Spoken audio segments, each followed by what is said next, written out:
야, 이거 쳤어? 지금 SBS 그것을 알고 싶다 논란, 단순한 사과 하나로 끝날 문제가 아니라는 분석이 터져나오고 있는데요.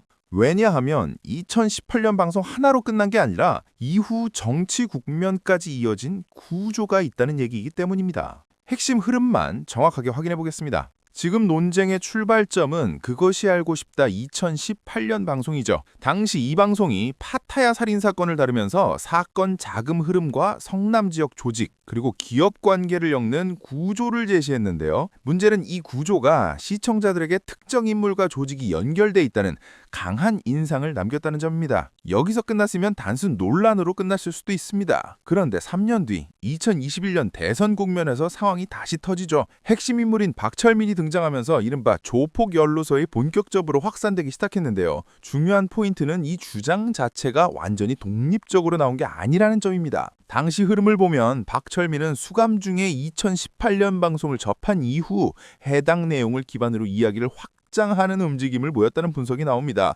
그리고 이 과정에서 외부 인물들과의 접촉, 특히 정치권 인맥과의 연결 정황까지 판결문에서 언급되면서 사건이 단순 개인 주장 수준을 넘어섰다는 겁니다. 결정적인 건 이후 사법 판단입니다. 관련 의혹을 유포한 인물에 대해 대법원에서 허위사실 유포 유죄가 확정되면서 최소한 조폭 연루설 자체는 법적으로 사실이 아닌 것으로 결론이 났다는 점인데요. 이 지점에서 2018년 방송의 책임 문제까지 다시 소환된 겁니다. 그런데 여기서 SBS 내부에서도 입장이 갈립니다. 제작진은 근거 부족 보도에 대해 공식 사과를 했지만 노조 측은 언론 자유 침해라며 정면 반발하고 나선 상황인데요. 특히 2021년 사건과 2018년 보도를 동일선상에 놓는 건 부당하다는 논리를 펴고 있습니다. 하지만 반대쪽에선 이렇게 봅니다. 2018년 방송이 프레임을 만들었고 2021년 사건은 그 프레임 위에서 확장된 것 아니냐는 건데요. 쉽게 말해 단발성 보도가 아니라 이후 정치적 파장까지 이어진 연결 구조를 봐야 한다는 주장입니다. 결국 이 논란의 본질은 하나로 정리됩니다. 언론의 탐사 보도가 어디까지 허용되는가, 그리고 그 보도가 이후 정치적, 사회적 파장까지 만들어냈을 때 책임 범위는 어디까지인가라는 문제인데요. 단순히 사과했다, 내 압박이다 수준이 아니라 한국 언론 생태계 전체를 건드리는 쟁점으로 커지고 있는 상황입니다. 이 이슈 감정적으로 볼 게 아니라 구조적으로 볼 필요가 분명히 있어 보이는데요. 앞으로 추가 폭로와 해석이 어떻게 이어질지 계속 지켜봐야 할 포인트입니다. 내용이 흥미로웠다면 구독과 좋아요 부탁드리고 여러분 생각은 댓글로 남겨주세요. 자, 우리 봉지욱 기자와 함께 아주 짧게 좀 이야기를 나눠볼까 합니다. SBS의 그것이 알고 싶다. 예. 네, 저 박지원 의원님 죄송합니다. 네, 금방 끝내도록 하겠습니다. 네. 조폭 연루설. 네. 그것이 알고 싶다가 2018년에 보도를 하고 그때부터 대중들에게 이재명 악마가 본격적으로 먹히기 시작을 했거든요. 네, 그렇죠. 관련한 이야기를 좀 깊이 있게 다루고자 예. 봉지욱 기자를 모셨습니다. 박수로 맞이합니다. 네. 안녕하세요. 네. 자, 이재명 대통령이 SBS에게 사과를 요구를 했고, 그할 팀에서는 이제 사과를 했는데, SBS 노조 측에서 예. 반발을 했어요. 아니, 2021년 장영하의 조폭 연루설 사건이 무죄받은 것이지, 우리 2018년 우리 그것이 알고 싶다가 무죄받은 거 아니지 않느냐. 근데 왜 2021년 사건 무죄를 갖다가 그보다 3년 전에 보도한 그 안에 대해서 문제 삼느냐라는 식으로 입장을 냈어요. 네. 그거 좀 소개를 해주시죠. 자, 노조 성명 다시 한번 보겠습니다. 그 알은 장 씨의 주장을 인용 보도한 것이 아니라 그보다 3년 전 파타야 살인사건의 피해자와 재판 기록 등을 취재하는 과정에서 드러난 내용들을 확인해 보도한 것이다. 언론 자유 위협하는 이 대통령의 SNS 행보를 강력히 규탄하며 반민주적인 언론 길들이기를 중단할 것을 촉구한다. 이 대통령은 언론 자유에 재갈 물리는 발언을 중단하라. 사과 요구라는 압박으로 언론 독립을 침해하지 말라라고 성명했습니다. 근데 오늘 이제 봉지욱 기자가 이야기할 부분은요. 2018년 그것이 알고 싶다 건과 네. 2021년 조폭 연루설 건은 예. 연결돼 있다. SBS 그런 식으로 얘기하지 마라. 이 얘기를 하려고 오늘 나온 겁니다. 예. 진행 부탁드립니다. 네. 일단 그 태국에서 파타야 살인 사건은 2015년에 일어난 일인데 이 범인들이 이제 베트남에서 이렇게 체포되게 한 게 2018년 3월이에요. 인터폴 공조로 해가지고 현지에서 이제 체포를 해서 2018년 4월에 우리 경찰이 데려옵니다. 예, 그게 범인 김형진인데 김형진. 김형진. 예, 김형진. 그리고 그 아래 방송은 2018년 7월. 그러니까 김형진이 들어오고 나서 석 달 후에 방송이 됐죠. 네. 방송이 됐고 2018년 10월 방송 석 달 후에 김형진이 이제 살인 등의 혐의로 기소가 됩니다. 그래서 재판을 받기 시작하는데 일단 그것이 알고 싶다 2018년 7월 파타야 그 후 1년 방송 내용은 자료 11번 이게 하도 좀 내용이 방대해서 제가 정리를 한번 인물관계도로 정리를 해봤는데요. 네.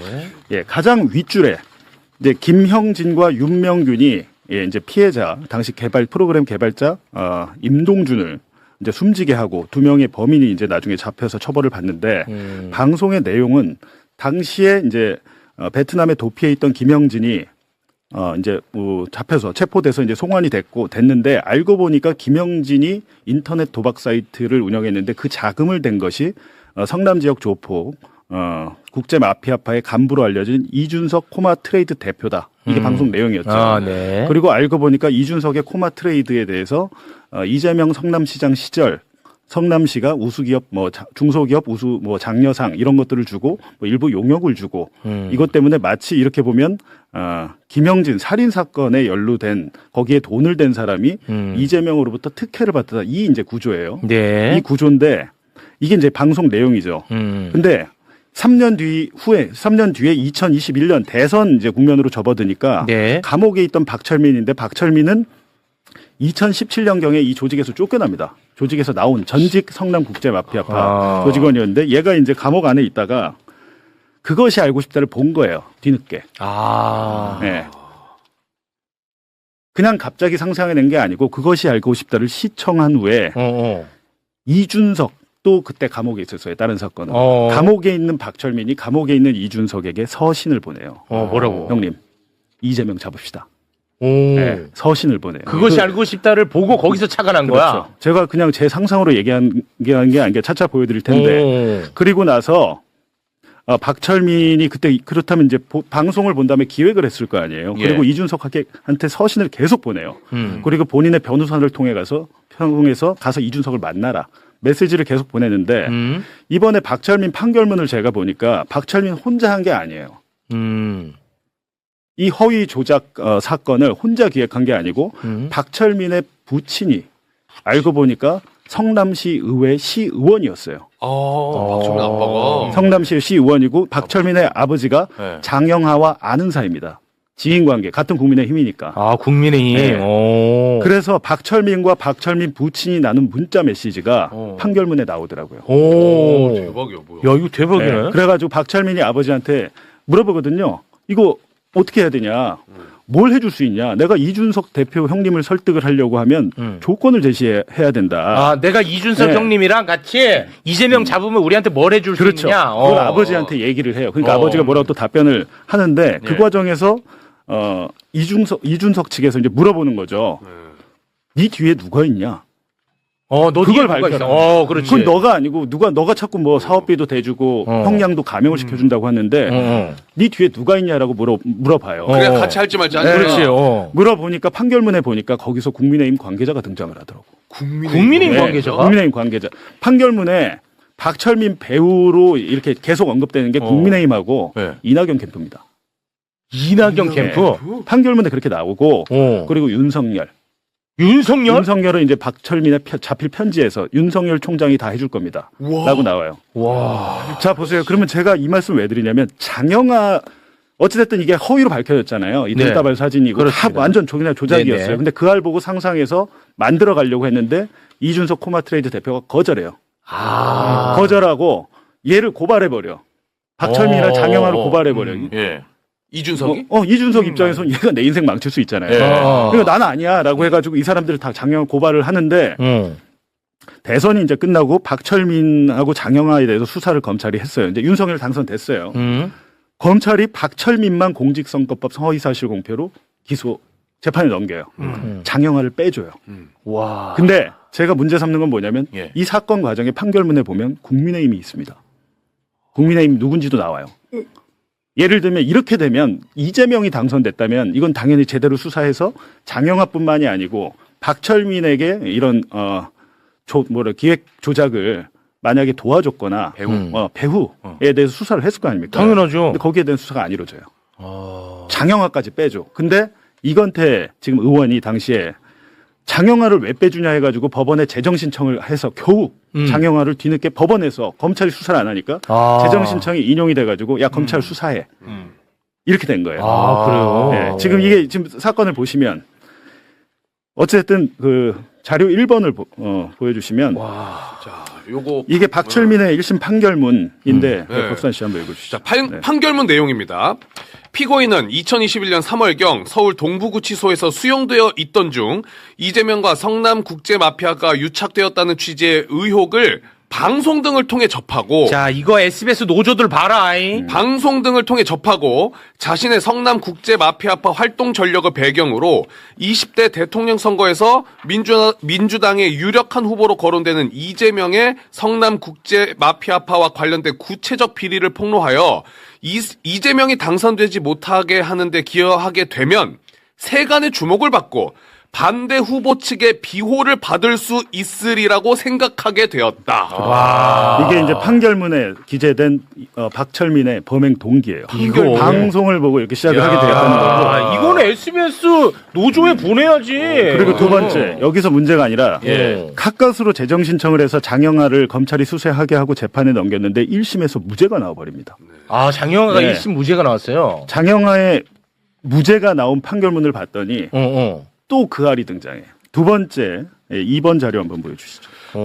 박철민의 태도, 박철민과 이준석의 관계, 이준석이 운영하던 주식회사가 자격 요건을 갖추지 못하였음에도 성남시로부터 우수 중소기업으로 선정된 사실이 언론에 보도되는 등으로 이준석과 성남시 사이에 외부로 드러나지 아니한 유착관계가 존재한다는 의혹이 제기되고 있었던 점에 비춰 피고인은 이준석이 박철민을 통하여 이재명에게 뇌물을 공유한 사실이 존재한다고 인식하였다고 보인다. 언론의 보도 이게 그 알이에요? 이게 뭐냐면 네. 이게 허위 사실임을 알면서도 공표해야 이게 유죄가 되는데 이 얘기는 뭐냐면 당시에 방송으로 해가지고 그 유착 의혹이 다 불거져서 장영아 네가 착각했을 수도 있어. 그러니까 그게 그 무죄의 알이지? 근거가 돼. 예, 그 알이지? 그 알이죠. 이거 보도하는데 그 알밖에 없는데. 그러니까 그 알이 얼마나 나쁜 짓이야 지금 이거는. 이 판결문을 보니까 또 그 알에서 그 이준석의 코마트레이드 우수 업체로 해줬다는 거 그것도 이재명이 뭐 지시하거나 연루된 사실이 없다라고 판결문에 박혀 있어요.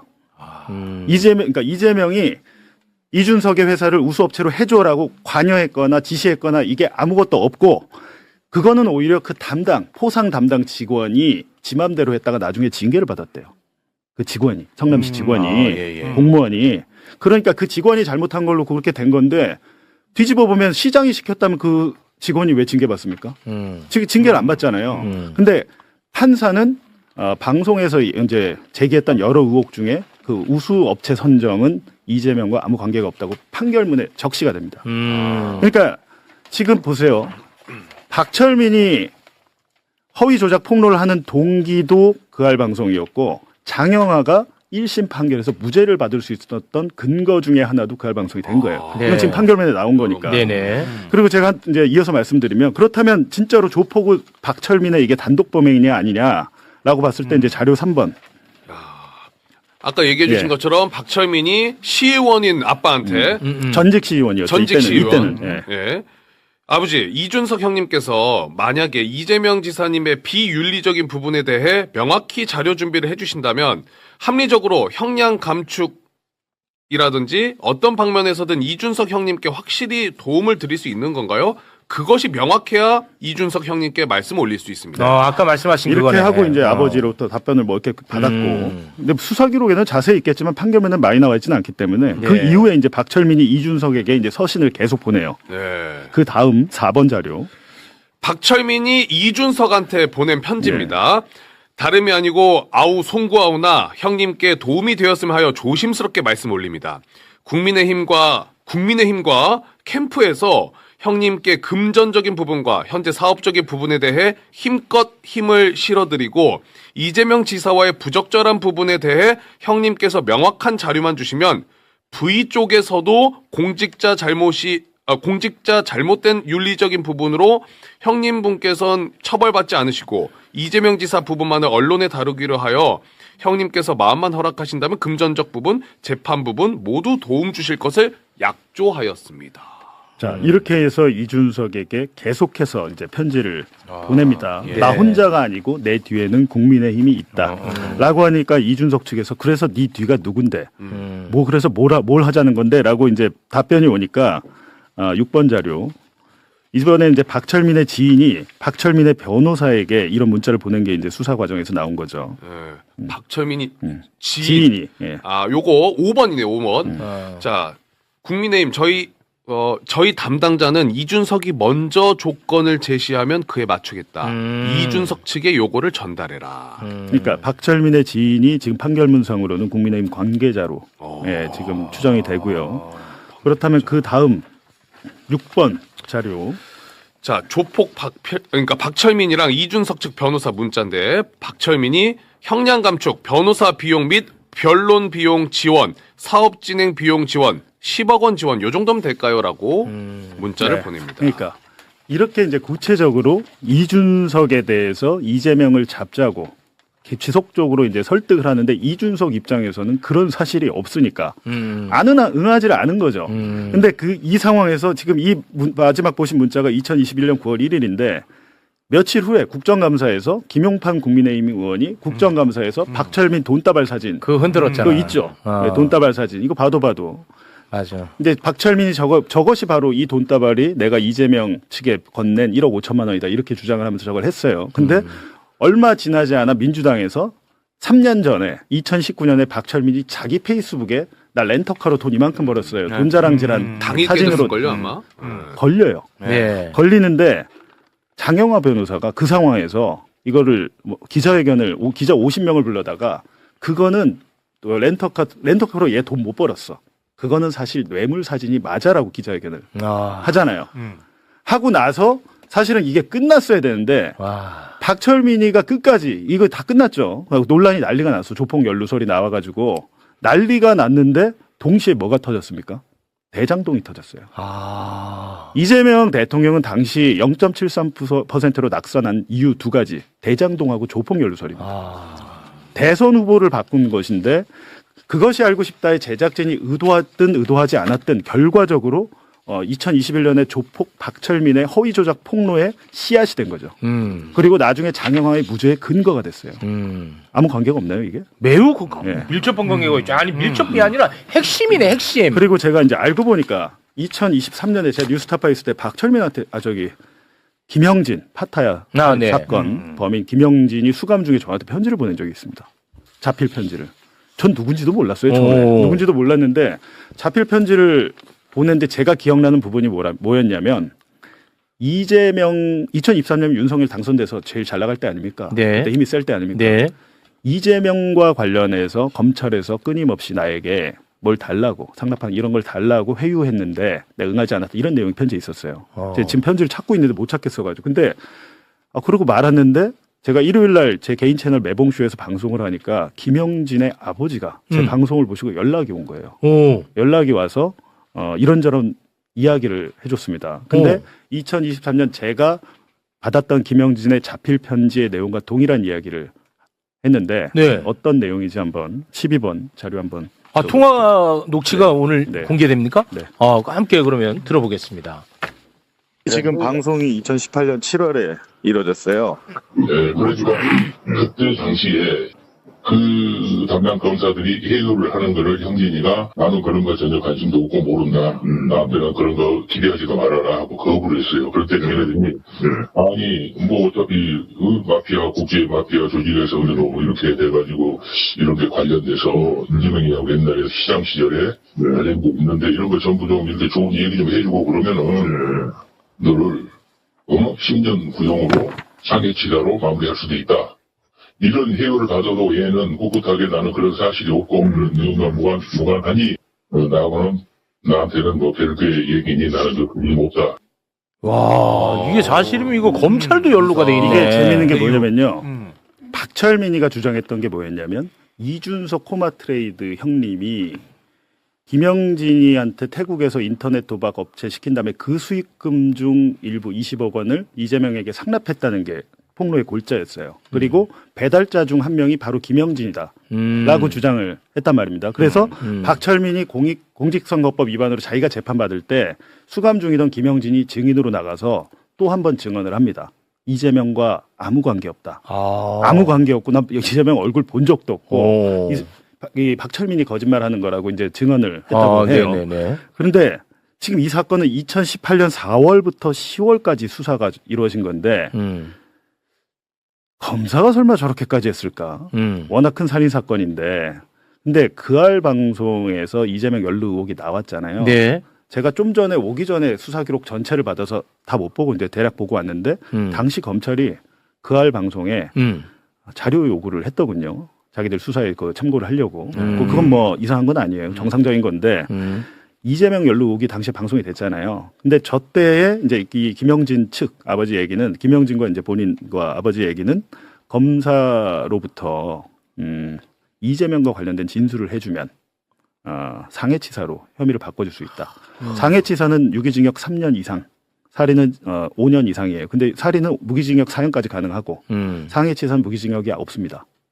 그러니까 만약에 김영진이 17년을 지금 선고받았는데 상해치사로 했다면 한 10년 정도, 한 절반 깎이는 거예요. 굉장히 큰 유혹인데 그런 상황에서 뭐 협조하지 않았다는 게 이제 김영진 측의 주장인데 네네. 그때 그러고 끝났으면 제가 저 말을 안 믿겠는데 박철민 사건에서 박철민이 또 김영진을 지목해갖고 자기 재판에 증인으로 나왔잖아요. 김영진이 또 일관되게 그렇게 얘기를 한 거잖아요. 근데 정말로 저런 일이 있었을까? 검사가 왜? 라는 생각, 더구나 문재인 정권 때 아닌가? 라고 해서 가만히 생각해 보니까 이 기간이 윤석열 중앙지검장 재직 기간이에요.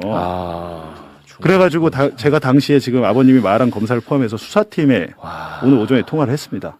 지금 김영진 측에서 이렇게 주장을 하는데 그런 질문을 한 적이 있냐 혹시 하라고 했더니 김영진은 그냥 잔혹한 범죄자다. 범죄자고 그러한 뭐 거래를 할 이유도 없고 전혀 사실무근이다. 이렇게 반론을 예, 수사팀에서 했습니다. 근데 당시 수사팀이 네, 당시 수사팀이 했기 때문에 이제 반론을 제가 전해드리는 거고요. 네네네. 김영진 측의 일방적인 주장인 거고 이건 뭐 완전한 진실로서 확인된 건 아니기 때문에 당연히 네, 반론을 네, 말씀드리는 것인데 네. 두 가지 의혹이 생겨버리는 거예요. 지금은 2018년에 파타야 살인사건 검사팀이 이재명을 잡기 위해서 혹시나 그런 거래 제안을 했는지 하나 2022년 윤석열 검찰 때 박철민을 수사하면서 국민의힘 관계자나 장영하를 일부러 빼준 거 아니냐. 사건을 축소하기 위해서. 그렇게 지금 보이거든요. 아, 이거 엄청 검찰이 조금 부적절한 행위를 했다는 게 18년과 22년 두 군데 지금 존재하는 건데 이때는 윤석열 중앙지검장이고 이때는 윤석열 대통령, 윤석열 정권의 검찰인 거예요. 그렇습니다. 이 두 가지에 대해서는 저는 야 이거는 그냥 간단하게 사과하고 끝날 문제는 아닐 수도 있겠다라는 생각이 그럴 수 드는 있겠네. 겁니다. 네. 이 지금 퍼즐상으로는 이 굉장히 이거 권력형 비리로 갈 가능성이 있습니다. 너무 큰데요. 예, 그리고 너무 제가 커. 오늘 자료를 많이 준비했는데 지금 우리 박지원 의원님 네, 박지원 기다리고 의원님 지금 계시니까 화 많이 나 7번부터 10번 자료는 다음 방송에서 그건 내일 또 저희가 다뤄야 될 것 같습니다. 제가 이렇게까지 다 배려를 해드리잖아요. 그렇습니다. 오늘 이제 굉장히 이거 중요한 내용이네. 야, 이거는 생각보다 굉장히 큰 사건이 될 수 있을 것 같습니다. 네. 자, 봉지욱 기자님 대단히 고맙습니다. 네, 고맙습니다. 네, 감사합니다.